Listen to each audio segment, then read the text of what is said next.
Hello friends, आइए start करते हैं। हम लोगों ने रजिस्ट्रेशन ऑफ चार्ज के बारे में रूल्स स्टार्ट किया था। मैंने बताया था कि इसमें कुल मिलाकर के 12 रूल दिए हुए हैं, जिसको हम लोगों ने सीक्वेंसली कवर किया था। रूल 1 बताया था, इसके एनफोर्समेंट के बारे में। रूल 2 डेफिनेशंस हैं। रूल 3 से हमने स्टार्ट किया था और हमने रूल 3, 4, 5, 6, 7 यहां तक कवर कर लिया था। आइए अब स्टार्ट करते हैं रूल 8। रूल 8 की अगर हम बात करें तो ये किसके बारे में डिस्कस करता है? ये डिस्कस करता है सेटिस्फैक्शन ऑफ चार्ज के बारे में। मैंने ऑलरेडी बता रखा है सेटिस्फैक्शन ऑफ चार्ज का मतलब क्या होता है। तो सेटिस्फैक्शन ऑफ चार्ज का मतलब होता है कि जो लोन हम रिसीव करते हैं और अपनी सिक्योरिटी को क्रिएट करते हैं, एसेट कोई सिक्योरिटी रखते हैं, तो जब हम उस लोन का पेमेंट कर देते हैं, उसको मीट आउट कर देते हैं, तो कहते हैं कि ये सेटिस्फाई हो गया, चार्ज जो क्रिएट हुआ था वो सेटिस्फाई हो गया। तो इसका इंटीमेशन देना पड़ता है किसे? रजिस्ट्रार को। तो रूल 8 कहता है सेटिस्फैक्शन ऑफ चार्ज की बात।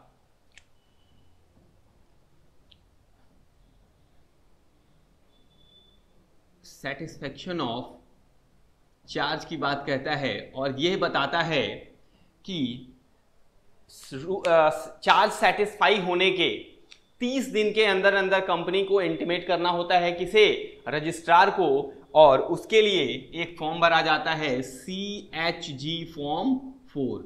CHG फॉर्म 4 में इंटीमेशन जाता है सेटिस्फैक्शन ऑफ चार्ज का। अब रजिस्ट्रार क्या करता है? उसका जो सेटिस्फैक्शन ऑफ चार्ज होता है उसके लिए एक memorandum of satisfaction register of charge में एंटर करता है और एक certificate of registration of satisfaction of charge registrar issue करता है इन फॉर्म CHG 5, ये बताने के लिए कि हाँ, आपका चार्ज जो सेटिस्फाई हुआ है उसकी एंट्री हो चुकी है। That's it. रूल 8 इतना ही बताता है। ठीक, इसके बाद होता है रूल 9। रूल 9 क्या बताता है? ये कहता है कि अगर किसी भी रिसीवर या मैनेजर की अपॉइंटमेंट होती है तो उसके इंटीमेशन के रिगार्डिंग ये रूल बना हुआ है। ठीक है, तो इंटीमेशन ऑफ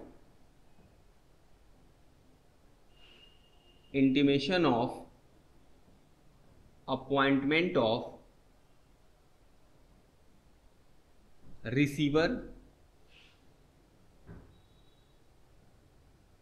और मैनेजर।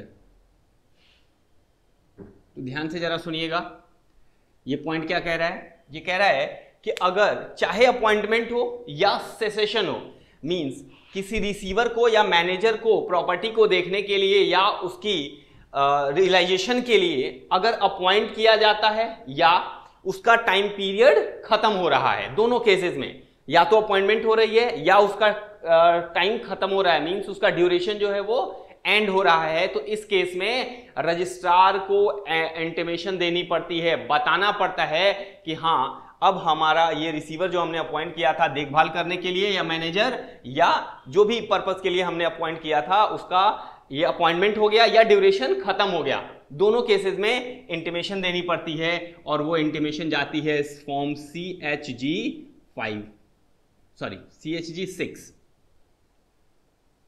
ठीक, दैट्स इट। रूल 9 इतना ही बताता है जो इससे रिलेटेड है। ठीक, आइए रूल 10 की बात करें। अगर रूल 10 क्या कहता है सर?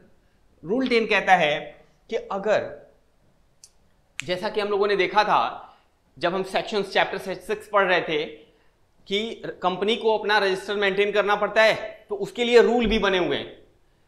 रूल 10 बताता है कंपनीज रजिस्टर ऑफ चार्ज के बारे में। कंपनीज रजिस्टर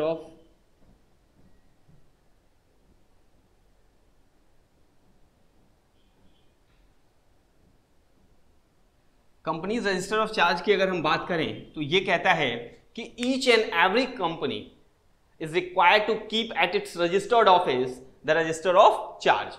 ठीक, हर एक कंपनी को अपने रजिस्टर्ड ऑफिस पे रजिस्टर ऑफ चार्ज या क्रिएशन से रिलेटेड या मॉडिफिकेशन से रिलेटेड जो भी मैटर्स हैं उनको एंट्री करके प्रॉपरली मेंटेन करना है। ठीक, रजिस्टर्ड ऑफिस पे रखना है।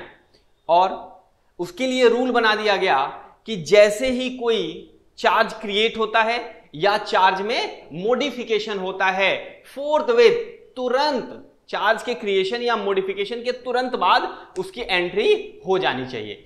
केवल एंट्री नहीं करनी है, that entry must be authenticated, उसका ऑथेंटिकेशन भी जरूरी है। और ऑथेंटिकेशन कौन करेगा? या तो डायरेक्टर कर सकता है, या तो कंपनी का सेक्रेटरी कर सकता है, या कोई और पर्सन जो ऑथराइज्ड है। किस पर्पस के लिए? ऑथराइज्ड है for by the board for such purposes. ठीक है, तो वो उसमें से कोई भी वो कर सकता है। ठीक, दैट्स इट। और इसके बाद रूल में ही प्रोवाइड कर दिया गया कि that document or register must be kept at least for 8 years. कम से कम कितने?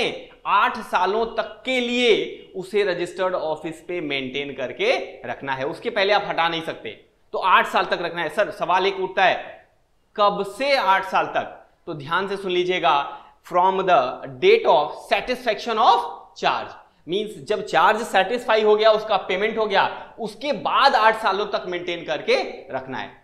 जब तक चार्ज सेटिस्फाई नहीं हुआ है तब तक तो रखना ही रखना है, उसके बाद सेटिस्फाई होने के बाद भी 8 साल तक उसे मेंटेन करके रखना पड़ेगा। ठीक है, तो रूल 10 और किस फॉर्म में होगा? Form CHG 7। ठीक है, इसमें इस फॉर्म में वो रखा रहेगा वहां पे।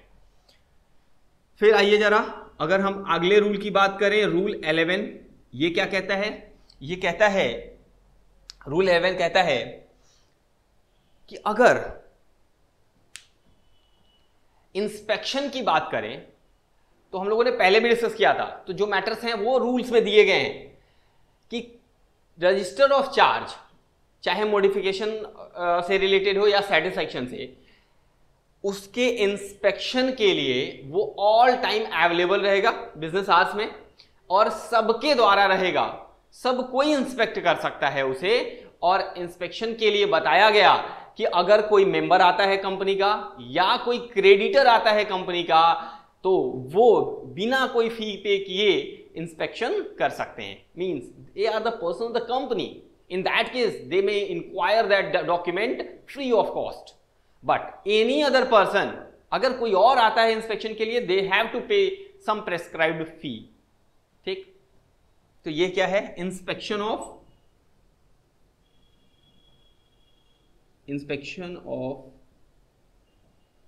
रजिस्टर ऑफ चार्ज, अगर इसकी बात करें तो। And finally rule 12। रूल 12 क्या है? ये कहता है condonation of delay. Condonation of delay की बात करता है and rectification of register of charge की बात करता है। रूल 12 कहता है कि अगर चार्ज जो क्रिएट किया गया था उसका रजिस्ट्रेशन करवाया जाना था आइदर विद इन 30 डेज और विद इन 300 डेज, मतलब रजिस्ट्रार के पास रूल 4 पढ़ा था हम लोगों ने कि डिले को कॉन्डोन करने का पावर रहता है कितने दिन तक? 300 दिन तक। अगर रजिस्ट्रार चाहे तो 30 डेज के अंदर अगर रजिस्ट्रेशन नहीं होता तो वो 300 डेज एक्सटेंड कर सकता है। लेकिन अगर 300 डेज में भी नहीं हुआ तो फिर उसके बाद अगर आपको रजिस्ट्रेशन कराना है, उसके बाद के जो डीले हैं उसको कॉन्डोन कराना है, मींस उसकी क्षमा याचना चाहिए, तो इसके लिए आपको सेंट्रल गवर्नमेंट के पास जाना होगा। ठीक, या आप चार्ज को सेटिस्फाई कर लेते हैं, उसका पेमेंट कर देते हैं और उसका रजिस्ट्रेशन नहीं करवा पाते विद इन 30 डेज, तो रजिस्ट्रार के पास 30 दिन के अंदर करने की पावर है, लेकिन उसके अंदर नहीं करवा पाते तो फिर आपको जाना पड़ेगा सेंट्रल गवर्नमेंट के पास। एंड तब तक इन दोनों केसेस में रजिस्ट्रार रजिस्टर नहीं करेगा जब तक सेंट्रल गवर्नमेंट उस डिले को कॉन्डोन ना कर दे। और इसके लिए आपको सेंट्रल गवर्नमेंट को एप्लीकेशन देनी होगी in form CHG 8। Form CHG 8 में एप्लीकेशन जाएगी सेंट्रल गवर्नमेंट को for the condonation of delay and इसके बाद सेंट्रल गवर्नमेंट ऑर्डर देगी आपको कि ठीक है हमने डिले को कॉन्डोन किया, आप जाकर के रजिस्ट्रार के पास सबमिट कर दीजिए और रजिस्ट्रार इसको रजिस्टर कर लेगा। इन दैट केस आपको फिर एक फॉर्म भरना होगा INC 28 और रजिस्ट्रार को आप बताएंगे कि डीले को हमने by the central government condone करा लिया है और आप इसे रजिस्टर कर लीजिए। ठीक, तो फिर एक फॉर्म जाएगा कौन सा, INC फॉर्म क्या 28।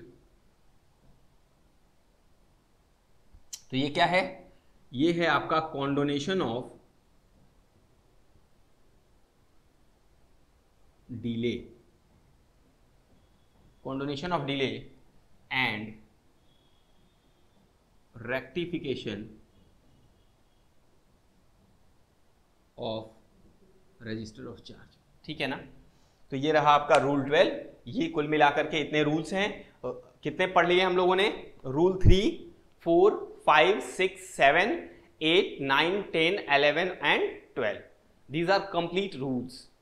ओके, तो एक बार हम आपसे फिर दोबारा पूछना चाहेंगे रूल 3 के बारे में, रूल 4 के बारे में। बस ऐसे ही काउंटिंग करनी है हमें।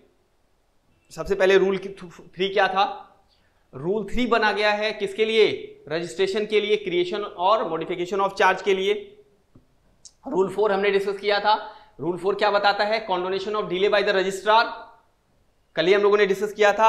अगर 5 की बात करें तो 5 कहता है कि application of rule 4 in certain matters, मतलब रूल 4 को रूल 5 में सेक्शन 79 के लिए अप्लाई किया था मैंने, तो रूल 5 था वो।